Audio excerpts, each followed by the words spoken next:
हरे कृष्णा, जय श्री राधे, जय जगन्नाथ। सभी का स्वागत है आज के सेशन में। एंड जैसे कि मैं देख पा रही हूँ अभी 97 पार्टिसिपेंट्स ज्वाइन हो गए हैं एंड और भी ज्वाइन हो रहे हैं धीरे धीरे।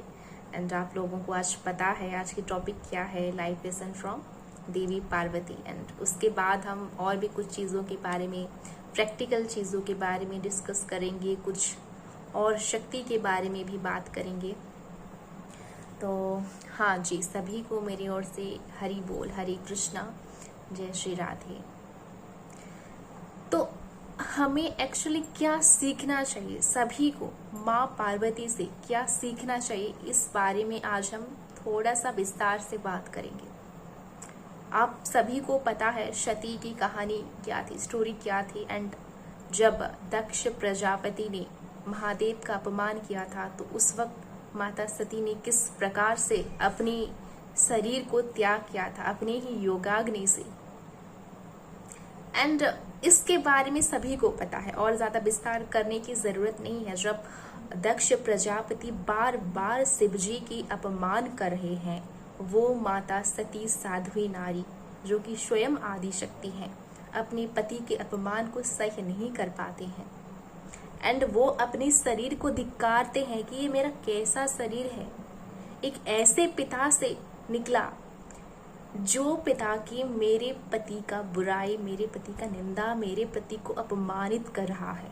तो इस शरीर का ना होना श्रेष्ठ है, होने से मुझे तकलीफ हो रही है। एक सती नारी ऐसी होती है, कुछ भी हो जाए अपने पति के अपमान तो सह नहीं कर पाते हैं, और वो तो स्वयं आदि शक्ति ही थे। तो उन्होंने अपने ही योगाग्नि से अपने शरीर को भस्मावित किया था। एंड उन्होंने लास्ट मोमेंट में ये प्रार्थना किया था कि मुझे जितने बार भी जन्म मिले, मेरी जितनी बार भी शादी हो, हर बार मुझे शिव जी के पत्नी के रूप में जन्म मिले और हमेशा भगवान श्री महादेव से ही मेरी शादी हो, मेरा विवाह हो। ये उनका लास्ट प्रेयर था और उन्होंने अपने शरीर को त्याग किया था। तो उनकी इस लीला से, ये एक लीला ही थी, उनकी इस लीला से सभी स्त्रियों को क्या सीखना चाहिए। कुछ भी हो जाए, ना पति का अपमान करना है और ना सुनना है। आज की माताएं तो कमाल के हैं, खुद तो सुनाते हैं 4, 5, 10 जितना हुआ सुनाते हैं, उसके बाद भी मन नहीं भरता कॉल करके दूसरी माताओं के साथ अपनी पति की बुराई। बाहर भी कोई कुछ बोल रहे, हाँ में हाँ मिलाते रहते, बहुत बुरी चीज है। इसमें आपका पुण्य क्षय हो रहा है, उसके साथ आपके पति की आयु भी क्षय हो रहा है। और अगर आप ऐसा नहीं चाहते तो ऐसी गलती दोबारा मत करिए। अपने पति के आत्मसम्मान की रक्षा के लिए माता शक्ति ने अपनी शरीर तो त्याग दिया था। और आप मतलब शक्ति तो नहीं है, इस चीज को थोड़ा सा ध्यान रखिए।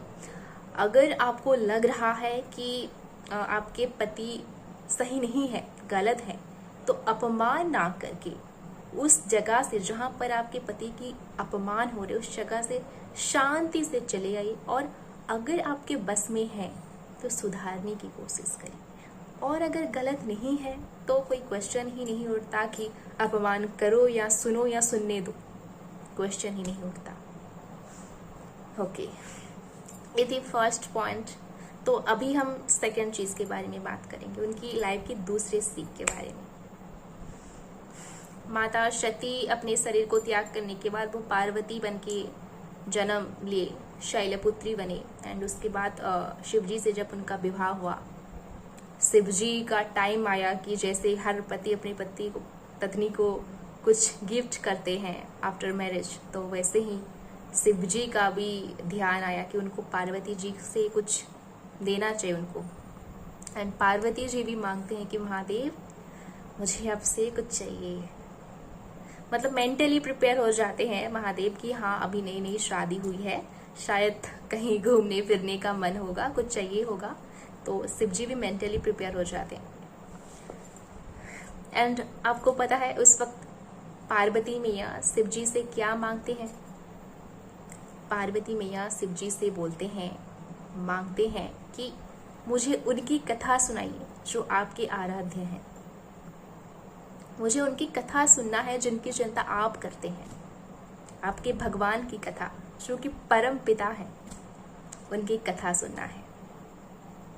शिव जी अत्यंत प्रसन्न हो जाते हैं और बोलते हैं, धन्य धन्य गिरिराज कुमारी, तुम समान नहीं कोई उपकारी। मतलब उस वक्त पार्वती जी को वो धन्य धन्य तो कहते हैं, पर इसके साथ वो पार्वती, सती, गौरी ये सब मेंशन नहीं करते। गिरिराज कुमारी मतलब वो गिरिराज, वो शैल की पुत्री हैं, पर्वत की पुत्री हैं। ये पार्वती देवी नहीं, उनके माता पिता के संस्कार बोल रहे थे। इसीलिए तो आज भी जब ससुराल में कोई लड़की कुछ गलती करती है तो हमेशा उसको ये सुनना पड़ता है कि तुम्हारे घर वाले ये सिखाए, तुम्हारे माँ बाप ने ये सिखाया है। और वहीं पर अगर कोई भी लड़की अच्छी बहू साव्यस्त होती है तो घर वाले बोलते हैं क्या संस्कार है इसके माँ बाप की। तो एक्चुअली माँ बाप का इज्जत रखना लड़की के ही हाथ में है। अगर वो ससुराल जाकर अच्छा कर्म करती है तो फिर पीहर का नाम ऊंचा ही है, उसको कोई नहीं गिरा सकता। और अगर बुरी हरकत करने लगती है तो फिर पीहर का नाम बदनाम होने से कोई और नहीं बचा सकता। जैसे कि शिव जी बहुत ही उनका हृदय प्रफुल्लित हो जाता है एंड वो सोच रहे ऐसे जगत माता, वो तो जगत माता है, कैसे अपने लिए कुछ मांग सकते हैं। एंड उस वक्त शिव जी ने अपने आराध्य की कथा बोलना शुरू की। श्रीमद् भागवतम का दान किसने हमको किया? महादेव ने। एंड उनको किसने कहलवाए? वो है माता पार्वती ने। पार्वती जी अगर पूछते नहीं तो शिव जी कैसे सुनाते, और अगर शिव जी नहीं सुनाते तो काकभूषण जी कैसे सुनकर उसको जाकर व्यासदेव की पत्नी की वहां पे चले आते और वो कैसे सुखदेव बनकर बाहर आते। ये पार्वती जी के ही तो अवदान है श्रीमद् भागवतम। उस वक्त उनको अपनी पति से भी कुछ चाहिए था तो भी वो सबके जगत कल्याण के लिए कुछ मांगे। पर आज की पत्नियों को देखो, शादी हुई नहीं, हमें गोवा जाना है, हमें स्विट्जरलैंड जाना है, हमें यहाँ जाना है, हमें एक लंबा होता है, लिस्ट होता है। मैं हर किसी की बात नहीं कर रही हूँ यहाँ पे, कुछ अच्छे भी होंगे, ठीक है, बड़ा लिस्ट बना होता है। मतलब 3 महीना, 4 महीना, 5 महीना, चाहे घर में चावल खत्म हो जाए उसकी चिंता नहीं है, पर हर जगह घूमना है। अरे घूमना ही है तो वृंदावन जाओ, मायापुर जाओ, इतने सारे धाम हैं, द्वारिका जाओ, मथुरा जाओ, हाँ, अयोध्या जाओ, मिथिला जाओ। घूमने के लिए क्या तीर्थ स्थानों की कमी है हमारे भारत में? जहां जाना है जाओ। परंतु ऐसे जगह में लाइक फिल्म्स, पता नहीं क्या क्या करते हैं आज के कपल्स, जो कि मतलब अच्छा, मुझे तो पर्सनली बिल्कुल पसंद नहीं होता ये सारी चीज़ें। हाँ, मैं अभी क्वेश्चन देख रही हूँ कि माता जी आपकी शादी होगी तो आप ओ कृष्णा, अच्छा, खुशबू ने पूछा है कि माता जी अगर आपकी शादी होगी तो आप अपने पति से कहाँ जाने की मांगेंगी। इसमें क्या लिखा मुझे नहीं समझ में आएगा। कहाँ जाने की मांगेंगी, अच्छा, ओके, ठीक है, ओके। ये तो पर्सनल चीज़ें हैं, फिर भी तुमने पूछा है तो मैं बता देती हूँ। अगर ऐसा कुछ आता है सिचुएशन, पहले तो मैं कुछ डिमांड नहीं करूँगी, और अगर करना भी हुआ तो डेफिनेटली मैं वृंदावन धाम ही मांगूंगी जाने के लिए, वृंदावन, मायापुर। एंड मैं चाहूँगी कि मुझे जितने सारे तीर्थ है पूरे भारत में, जितने सारे जलाशय है लाइक गंगा, यमुना, सरस्वती, सभी का दर्शन मुझे करवाएं, सभी तीर्थ स्थान का भ्रमण मुझे करवाएं। मैं यही चाहूँगी आफ्टर मैरिज अपने पति से, बस। ओके, ठीक है, कोई बात नहीं, नो नीड टू से सॉरी, कोई बात नहीं। ओके, ठीक है। तो हाँ, ये 2 चीज क्लियर हो गई कि हमें अननेसेसरी चीज नहीं मांगनी है। मांगनी भी है तो ऐसी चीजें मांगो जो चीज के खुद को और दूसरों को, ठीक है आप दूसरों की बात छोड़ ही दो, खुद को एटलीस्ट स्पिरिचुअलिटी में थोड़ा सा ग्रोथ मिले। एंड अभी मैं जितने लोग क्लास में हैं, अभी तो 104 लोग हो गए हैं, सभी के सभी अभी डिवोटी ही हैं डेफिनेटली, है ना। तो आप लोगों की इंटेंशन भी थोड़ी सी अच्छी ही होनी चाहिए। ओके, तो ये दो चीज तो क्लियर हो गए। एंड ये बेसिक चीज है, बहुत ज्यादा गहरी चीज नहीं है, बेसिक चीज है। अच्छा, एक और क्वेश्चन में देख रही हूँ, who is Lalita Tripura Sundari. Okay ठीक है, तो रानी ने पूछा है कि ललिता त्रिपुरा सुंदरी कौन है। माता जी प्लीज विस्तार में बताइए। ओहो हाँ, इस बारे में हम बात करने वाले थे एंड इस बारे में भी बहुत सारे क्वेश्चंस पे आई थी हमें। तो ठीक है, मैं थोड़ी सी ललिता देवी के बारे में भी बता देती हूँ। ललिता त्रिपुरा सुंदरी जो है वो श्री कृष्ण की पराशक्ति है। पराशक्ति देखिए 3 टाइप की शक्ति होती है। बाह्यंतर मतलब माया की मैं बोल रहा हूँ, आह्लादिनी शक्ति, शांतिपनी शक्ति की बात नहीं कर रही हूँ। एक होती है उनकी बाह्य शक्ति, एक होती है उनकी आभ्यंतरीण शक्ति और एक होती है पराशक्ति। ये बताने से पहले एक और जानकारी मैं दे रही हूँ आपको। कृष्ण तो सुप्रीम पर्सनालिटी ऑफ गॉड है, वो उनका धाम गोलोक है, पर उनके अलावा ऐसे 5 देवी देवता हैं जो कि उपास्य हैं। और वो कौन है आप लोगों के माइंड में आएगा। सबसे पहले हैं नारायण, शिवजी, आदि शक्ति, गणेश जी एंड सूर्य नारायण। ये 5 लोग उपास्य हैं, मतलब उनको पूजा किया जा सकता है, वो आराध्य हो सकते हैं, वो भगवान के भक्त हैं मतलब उनके पास सुप्रीम पावर है। कृष्ण जितना मैं नहीं बोल रही हूँ, but yes you know that Vishnu के पास कितनी क्वालिटी है, शिव जी के पास कितनी, ऐसा ही ठीक है। उनमें से एक है आदि शक्ति, मतलब नॉट पार्वती जी की बात नहीं कर रही हूँ। आदि शक्ति मतलब ललिता त्रिपुरा सुंदरी, मतलब सिद्धिदात्री जो है, सिद्धिदात्री जो है वो है ललिता त्रिपुरा सुंदरी। 100% का पार्ट ये मैं आपको नहीं बता रही हूँ। एंड ललिता त्रिपुरा सुंदरी जो है वो कृष्ण की पराशक्ति है। एंड पराशक्ति क्या है पता है, उनके पास मतलब पूरे ब्रह्मांड में जो शक्ति आती है, लाइक विष्णु के चक्र में, शिव जी के त्रिशूल में, वो सभी पराशक्ति से ही आती है।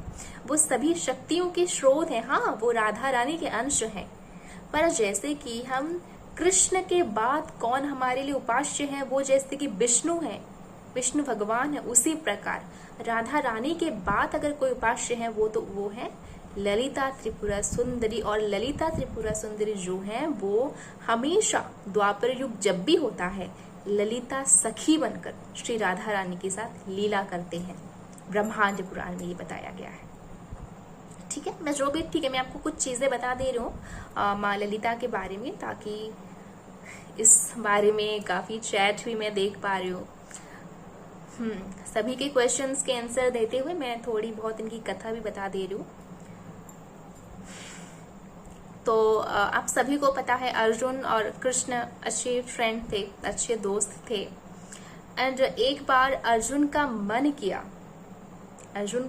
किया कि कृष्ण को हमेशा मैं साक्ष्य रूप में देखता हूँ, मुझे ये मन कर रहा है कि मुझे कृष्ण को थोड़ा सा माधुर्य रूप में देखना है, थोड़ा सा गोपी भाव मुझे आस्वादन करना है। तो वो इसका सॉल्यूशन पाते नहीं कहीं, वहां पे तो गोपियां थे नहीं, तो वो जाते हैं सनत कुमार के पास और सनत कुमार उनको सलाह देते हैं कि उनको ललिता त्रिपुरा सुंदरी माँ के शरण में जाना चाहिए। माता ललिता त्रिपुरा सुंदरी उनके शरण में जाना चाहिए। एंड सनत कुमार के आदेश अनुसार अर्जुन उस वक्त माता ललिता त्रिपुरा सुंदरी के शरण में गए थे। एंड उस वक्त माता ललिता त्रिपुरा सुंदरी ने अर्जुन को गोपी भाव प्रदान किया था। बाल त्रिपुरा सुंदरी मतलब 3 पार्ट होते हैं, एक है बाल त्रिपुरा सुंदरी, षोडशी त्रिपुरा सुंदरी, और वो जो पौढ़ अवस्था में है वो है ललिता त्रिपुरा सुंदरी। यंग जो है हमारे जैसे, तो उन्होंने उस वक्त बाल त्रिपुरा सुंदरी की साधना बताई थी अर्जुन को। एंड माँ करुणामयी ललिता त्रिपुरा सुंदरी की कृपा से अर्जुन को मिला था गोपी भाव। उन्होंने गोपी भाव का आस्वादन किया था।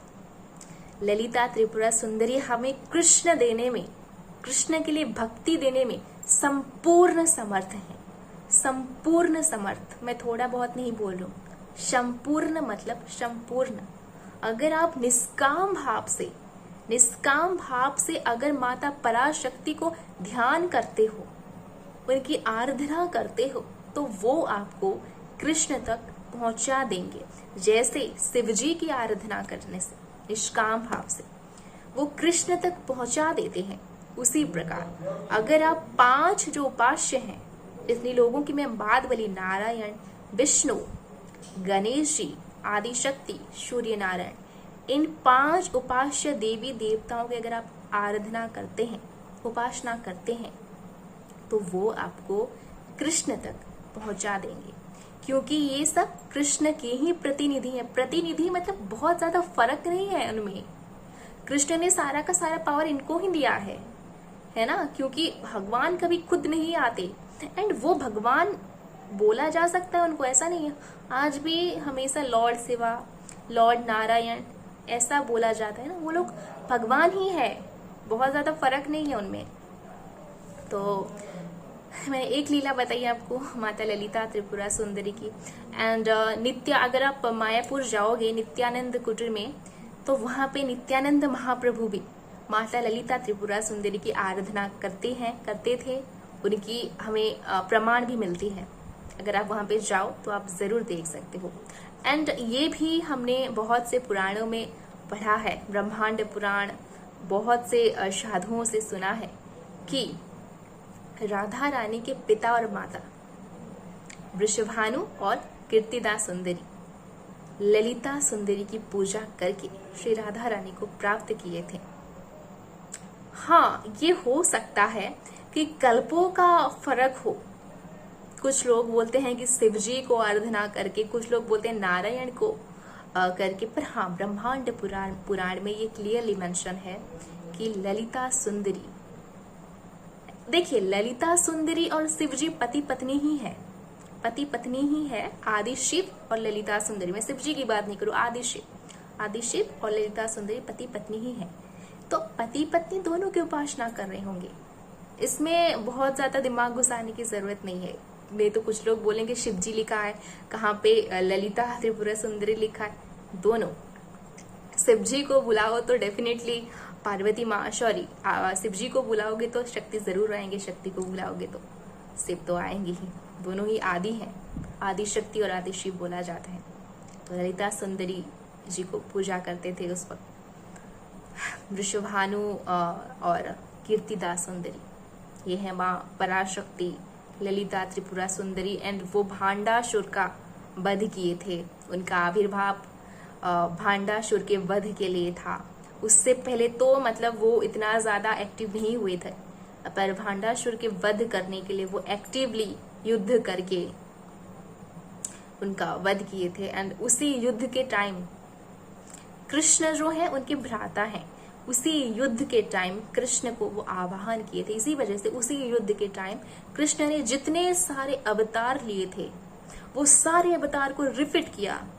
राम, कृष्ण, वामन, नरसिंह, परशुराम, सारे अवतार को रिपीट किया एंड फिर से सभी का वध किया। सभी जो भांडासुर ने, सभी जो असुर ने, सबको जीवित कर दिया था। जीवित मतलब उनकी आसुरी शक्ति को मतलब पार्शियल जीवित बोल सकते हैं। सभी के लिए फिर से कृष्ण जी को मतलब अपने अवतार को निकालना पड़ा। अपनी बहन के लिए, अपनी शक्ति पराशक्ति के लिए, ललिता माँ के लिए वो फिर से अवतार धारण करके सभी का वध किए थे।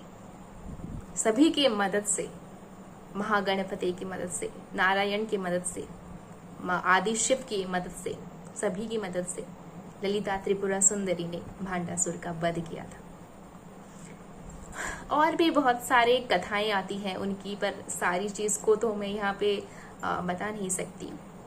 जैसे कि बहुत सारे क्वेश्चंस भी आ रहे हैं कि माता जी इस्कॉन में तो देवी देवता देखिए, सबसे पहली चीज़ है, अगर कोई भी भक्त, मुझे नहीं, मैंने तो किसी शुद्ध भक्त से देवी देवताओं की निंदा नहीं सुनी है, पर अगर कोई देवी देवताओं का निंदा कर रहा है ना, तो वो एक भक्त नहीं है। सिंपल सी चीज़ है। देवी देवता कौन है पता है? वो भगवान की सबसे शुद्ध भक्त हैं, और भगवान ने इसी वजह से उनको पोस्ट दिया है। और अगर हम हमारे गुरु, हमारे जो सीनियर्स हैं, उनके रिस्पेक्ट कर रहे हैं, वो लोग देवी देवताओं के सामने कुछ नहीं है जी, कुछ भी नहीं है। अगर हम उनकी रिस्पेक्ट कर रहे हैं ना, तो डेफिनेटली हमें देवी देवताओं की रिस्पेक्ट करनी ही पड़ेगी। नहीं तो भक्ति क्या, आसक्ति में रह जाओगे। भक्ति की मतलब नामो निशान नहीं मिलेगी। देवी देवताओं की निंदा करने से पहले लाखों बार सोचो, बिल्कुल भी नहीं। और वो तो माँ शक्ति हैं, जिनके मतलब विस्तार ही हैं सभी।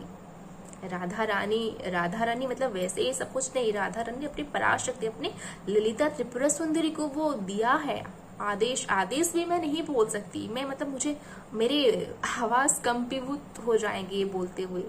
मतलब माँ क्या है, एंड वो बहुत बड़ी चीज है। श्रीजंत्रम जो आप देखते हैं ना, श्रीजंत्रम, वो असल में लक्ष्मी देवी की नहीं, वो ललिता त्रिपुरा सुंदरी की है श्रीजंत्रम जो है। ठीक है, बहुत लोगों का कंफ्यूजन होता है कि लक्ष्मी पूजा में श्रीजंत्रम, हाँ, श्रीम जो मंत्र है वो लक्ष्मी देवी की मंत्र है, पर श्रीजंत्रम जो ओरिजिनली जो है वो माता ललिता त्रिपुरा सुंदरी की ही है। ठीक है, एंड श्री तो राधा रानी ही है। राधा रानी से ज्यादा ऊंचा आई डोंट थिंक कि कोई है, बट हाँ, उन्होंने पावर दिया हुआ है। कृष्ण के आदेश अनुसार जो हो रहा है सब